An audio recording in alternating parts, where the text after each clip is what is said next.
विक्रांत, इस शब्द का मतलब निडर या शक्तिशाली होता है और आईएनएस विक्रांत नाम था हिंदुस्तान के पहले एयरक्राफ्ट कैरियर का। एयरक्राफ्ट कैरियर एक बहुत ही अनोखा शिप होता है, एक ऐसा शिप जो एयरक्राफ्ट को कैरी करता है, जिसकी मदद से आप पानी से हवाई हमला कर सकते हैं। क्यों? अनोखी चीज है ना। और अब आईएनएस विक्रांत ये नाम दिया गया है भारत के पहले इंडिजिनस एयरक्राफ्ट कैरियर या फिर स्वनिर्मित या स्वदेशी एयरक्राफ्ट कैरियर को। 23,000 करोड़ की लागत से बना हुआ ये आईएनएस विक्रांत हिंदुस्तान का पहला एयरक्राफ्ट कैरियर होने वाला है और आज मैं आपको इसी के बारे में बताऊंगा। इसी के बारे में बात करेंगे आज हम लोग इस वीडियो में और जानने की कोशिश करेंगे कि क्या होते हैं एयरक्राफ्ट कैरियर और क्यों जरूरी होती है एक बड़ी और मॉडर्न नौसेना के लिए। आपको बस एक काम करना है, लास्ट तक देखना है इस वीडियो को, बिकॉज मैं चाहता हूं कि आप कुछ भी मिस ना करो। विद हैविंग सेड दैट, मैं हूं नंदन, आप हैं मेरे चैनल पर। शुरू करते हैं इस वीडियो को यहां से।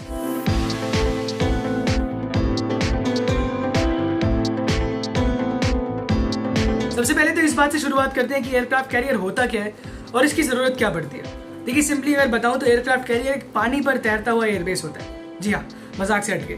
और मॉडर्न वॉरफेयर में एक मजेदार चीज है जिसका नाम है एयर सुपीरियोरिटी, जिसकी एयरफोर्स हवा रूल करेगी, जमीन पर भी उसे बहुत फायदा होगा। ये एयरक्राफ्ट कैरियर्स अपने अंदर फाइटर जेट्स, रिकॉन्सेंस प्लेन्स और हेलीकॉप्टर्स कैरी करते हैं और यहीं से सब कुछ होता है। यहाँ से ये जेट्स टेक ऑफ भी कर सकते हैं, यहाँ पर ये लैंड भी कर सकते हैं और इसके अंदर इनको स्टेशन भी किया जा सकता है। इस एयरक्राफ्ट कैरियर के दम पर हम दुनिया में ऑलमोस्ट किसी भी देश पर हमला कर सकते हैं। ये वाला जेट देखो जरा, इसका नाम है MiG-29। कुछ अजीब लग रहा है क्या? ये देखो, नौसेना लिखा है, नेवी का जेट है ये। नेवी कौन जेट ऑपरेट करती है भाई? मतलब नेवी को क्या काम है जेट्स का? यही काम है साहब। एयरक्राफ्ट कैरियर जो होते हैं इनके अंदर भी फाइटर जेट्स की जरूरत पड़ती है और यही रीजन है कि वायुसेना की तरह नौसेना भी जेट फाइटर एयरक्राफ्ट को ऑपरेट करती है। वेल, भारत के इतिहास में हमने ऐसे 3 एयरक्राफ्ट कैरियर्स अभी तक यूज किए हैं, आईएनएस विक्रांत, आईएनएस विराट और आईएनएस विक्रमादित्य। अभी आईएनएस विक्रमादित्य सर्विस में है और आईएनएस विक्रांत पहले वाला और आईएनएस विराट ये दोनों कमीशन होकर डीकमीशन भी हो चुके हैं, मतलब रिटायर हो चुके हैं। पहले वाला आईएनएस विक्रांत और आईएनएस विराट ये दोनों हमने यूनाइटेड किंगडम से खरीदे थे और आईएनएस विक्रमादित्य जो है ये एक एक्चुअली रशियन एयरक्राफ्ट कैरियर है जिसको इंडिया ने खरीद लिया है। विक्रमादित्य अभी भी सर्विस में है और विक्रांत के आने के बाद इंडिया की एयरक्राफ्ट कैरियर की फ्लीट 2 की हो जाएगी। जैसे जैसे मैंने कहा कि एयरक्राफ्ट कैरियर नेवी के सबसे बड़े शिप्स होते हैं। पूरी दुनिया में कुल 41 एयरक्राफ्ट कैरियर्स हैं और इन 41 में से 11 तो सिर्फ और सिर्फ अमेरिका के पास ही हैं।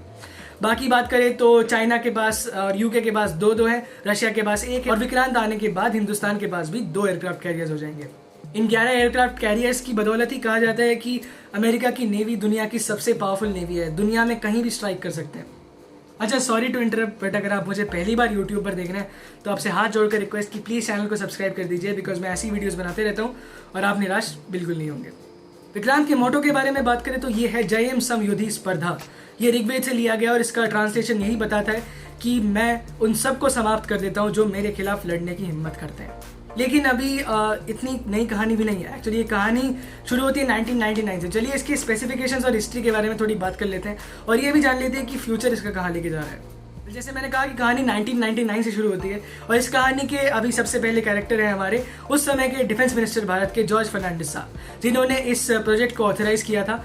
और तब बात थी एक एयर डिफेंस शिप बनाने की जिसका डिस्प्लेसमेंट करीब 37,500 टन होगा। लेकिन फिर 7 साल बाद 2006 में उस समय के हमारे chief of naval staff admiral Arun Prakash sir ने कहा था कि अब इस ADS या फिर एयर डिफेंस शिप का नाम चेंज करके इंडिजिनस एयरक्राफ्ट कैरियर या फिर IAC कर दिया गया है। विक्रांत का कोड नेम भी यही है, IAC-1, और इसकी डिस्प्लेसमेंट 37,500 टन से बढ़ाकर 40,000 टन कर दी गई है। हिंदुस्तान का पहला स्वनिर्मित एयरक्राफ्ट कैरियर 23,000 करोड़ की लागत से बना है और एक मजेदार बात यह है कि अपने अंदर 24 से 26 MiG-29 फाइटर जेट्स को कैरी कर सकता है। जैसे मैंने कहा था कि तैरता हुआ एयरबेस है, सिर्फ और सिर्फ 24 से 26 फाइटर जेट्स नहीं, इसके अलावा भी 10 हेलीकॉप्टर्स और कैरी कर सकता है। हमारे इंडियन नेवी के पास बहुत एडवांस हेलीकॉप्टर्स हैं, ऐसे हेलीकॉप्टर्स जो एंटी सबमरीन रोल प्ले करते हैं, ऐसे हेलीकॉप्टर्स जो रिकॉन्सेंस के लिए यूज होते हैं। तो 10 हेलीकॉप्टर और 24 से 26 फाइटर जेट्स कैरी कर सकता है आईएनएस विक्रांत। एक बार रिफ्यूलिंग के साथ करीब 15,000 किलोमीटर का सफर तय कर सकता है आईएनएस विक्रांत। मतलब आप इसको दुनिया के किसी भी कोने में भेज सकते हैं। इसे ऑपरेट करने के लिए करीब 1650 लोगों की टीम लगेगी, 1650 लोगों का क्रू लगेगा इसको ऑपरेट करने के लिए। एक सेंस ऑफ अचीवमेंट वाली बात बताऊं, विक्रांत की कमीशन होने के साथ साथ हिंदुस्तान 7वां ऐसा देश बन जाएगा जिसके पास कैपेबिलिटीज होंगी कि वो अपने एयरक्राफ्ट कैरियर खुद डिजाइन कर सकते हैं और खुद बना सकते हैं। आईएनएस विक्रांत को कोचिन शिपयार्ड ने बनाया है और कहा जा रहा है कि इसके अंदर लगे 75% मटेरियल जो है टोटल वो सब इंडिया मेड है और इसमें सब ने एक्चुअली योगदान दिया है। चाहे शुरू करें हम वो हमारे स्टील प्लांट से, चाहे हम जाए DRDO तक। और आईएनएस विक्रांत एक STO बार टाइप कैरियर है। STO बार बोले तो short take off but arrested recovery. देखिए एयरक्राफ्ट कैरियर्स के बहुत सारे टाइप्स होते हैं। अगर आप अमेरिका वाले एयरक्राफ्ट कैरियर्स को देखो तो उनमें कैटापुल्ट से हवाई जहाज को हवा में छोड़ा जाता है, लेकिन इंडिया का एयरक्राफ्ट कैरियर थोड़ा अलग होने वाला है। हमारे पास जो विक्रमादित्य है वो भी सेम ही प्रोसेस फॉलो करता है, जहाँ पर एक स्की जंप होता है। स्की जंप एक ऐसे आप देख सकते हो इंक्लाइन बना हुआ होता है, और यहाँ पर जो है एयरक्राफ्ट जंप करता है, मतलब जंप नहीं करता, ऐसे उड़ के जंप करता है। दिल खुशी की बात है, हमें 2 एयरक्राफ्ट कैरियर मिल जाएंगे। अभी एक्सपर्ट्स के मुताबिक हिंदुस्तान को 2 नहीं बल्कि 3 एयरक्राफ्ट कैरियर्स की जरूरत है। एक एयरक्राफ्ट कैरियर पिछले वाला बनाने में 1999 से 2021 तक का टाइम लग गया, तो समझ सकते हो बहुत टाइम लगता है बनाने में। और एक और बात ये भी है कि एक अरेबियन सी, एक इंडियन ओशन और एक बे ऑफ बंगाल के लिए एयरक्राफ्ट कैरियर चाहिए, लेकिन 2 से अभी काम चल जाएगा बिकॉज हमारे कंपटीशन के पास भी 2 ही हैं। असल में हमारा इतना प्यारा पड़ोसी है ना, मतलब क्या बताऊँ, इनके जो शैतानी करतूतें होती है ना, इनको टैकल करने के लिए हमको और एयरक्राफ्ट कैरियर्स की ज़रूरत है। 262 मीटर लंबा होने वाला है, करीब 60 मीटर ऊंचाई में, और इसकी जो डिस्प्लेसमेंट है वो करीब 40,000 टन होने वाली है। लोडेड डिस्प्लेसमेंट 45,000 टन होने वाली है, और इसकी टॉप स्पीड करीब 56 किलोमीटर पर आवर होने वाली है। पहले अभी तो सिर्फ एक ही एयरक्राफ्ट कैरियर ऑपरेट कर रहे हैं हम, और बहुत साल हो गए एक ही कर रहे हैं। मतलब एक टाइम पर थे 2 एयरक्राफ्ट कैरियर, विक्रमादित्य और विराट, बट उसके बाद अकेले ही हो गया था INS विक्रमादित्य।